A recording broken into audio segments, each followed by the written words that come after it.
Hey guys, Yankee here, and today I'm going to be giving my thoughts on One Piece Volume 16. I read this volume a couple of weeks ago, so I'm a bit hazy on probably some details, but I want to try my best here. So this volume picks up with the avalanche that the giant rabbits caused at the end of the last volume, which I think are called Lapins, but I don't remember.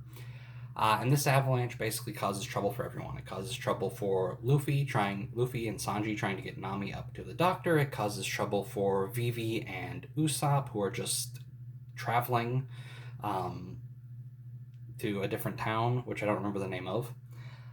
And it also causes trouble for Zoro, who jumped into the water a couple volumes ago and then got lost. And he's in just his pants, wet in the snow. Um, so yeah, we get that. We have, I think it was at the end of the last volume, Dalton getting hit by Wapple's men. I forget what their names are. Not the one with like the afro hands. The one with like that looks like a jester.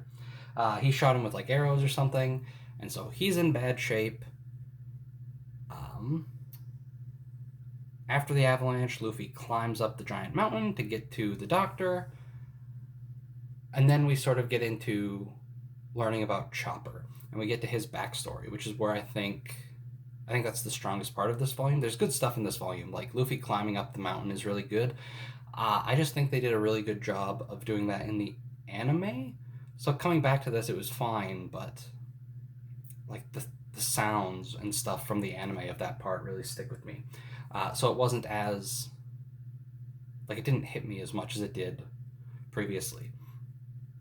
Um, what else? So yeah, just Chopper's backstory. We are introduced to Dr. Hiruluk, which is there on the cover. And out of all the backstories, I don't know. This one's good. I don't know. I like Chopper. I like this backstory fine.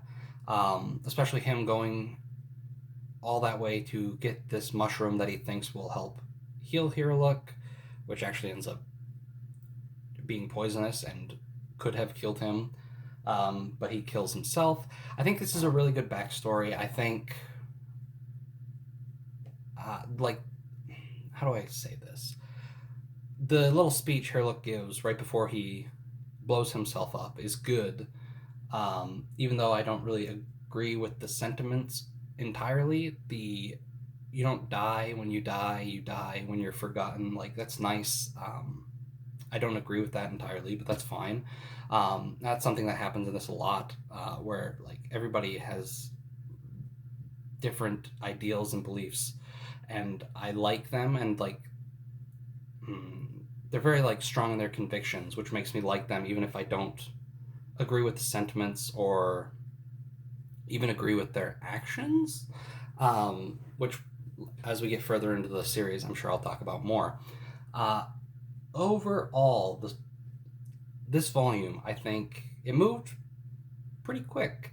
Um, like we got up the mountain, we got to the doctor, we got a backstory, we've got the villain coming in, and we've set up the fight. And I think the way they did the way Oda did the like set up the flashback here with Wobble showing up to the castle, um, Luffy like just about to punch him, go to flashback. Right at the end of the flashback, we see the impact of the punch. I think that was really cool. Um,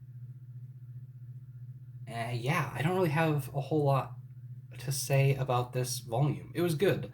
I'm trying to get less just recapping these and just sort of talk about what I think. I think it's good. I think art's been good. Uh, I'd be interested to look at some older volumes to see how much we've changed, because I know as the series goes along, the art does change a lot. Um, is there anything really else in the main story? I don't think so. Oh, nope, there's two things. Two gags I really liked. The first one, I talked about Zoro. He was a fool and jumped into for, he jumped into the water of this ice island for training and then got lost, half naked. Um, him seeing Wapple's men and basically, as soon as he understands that they are enemies, he just beats the hell out of one of them and steals all of their clothes. That's great. I think that's really funny. The other one I think is really good is after the avalanche, we have Vivi and Usopp, which is actually, this part's actually extended a bit in the anime. It was shorter here than I remember it. Um, where Vivi's dragging Usopp and he thinks he's about to die, and she just has him by the nose and she's just dragging him along. Um, and then she like slaps him awake and his face is all swollen. And then we get Zoro confused for a second, not knowing who it is, and eventually realizing it's Usopp because of the nose. I think all that's great. The humor in this, despite being a backstory where, you know, bad things are happening, like all the backstories in this series, humor was pretty good this volume. The cover story with Django, he's just dancing. I don't know. There wasn't really a whole lot there. We saw his eyes under the glasses, which is something I didn't remember this bit at all. And they're just heart shaped, and it's really unsettling. um, but yeah, that the cover story is still going along. Um, Nothing interesting in the questions that were asked or anything like that. That's basically it. This was a good volume, good backstory. The backstories in this series are always really strong. Yeah, a good volume overall. I think it felt like things were moving along pretty good. And now this is just sort of like a random thing that I don't think anyone's going to care about, so I'll leave it here at the end. I really love the shade of yellow this volume is. I said I read this a few weeks ago. I have the first two One Piece box sets, so I don't look at these volumes that often. But I've just had this one out because I planned on making this video. But just like seeing the shade of yellow that this volume is, I really like it. It doesn't really have anything to do with the quality of the book, but I don't know. I think it looks good. Anyway, that's going to do it for this video. Another great One Piece volume. So yeah, thanks for watching, and I'll see you next time.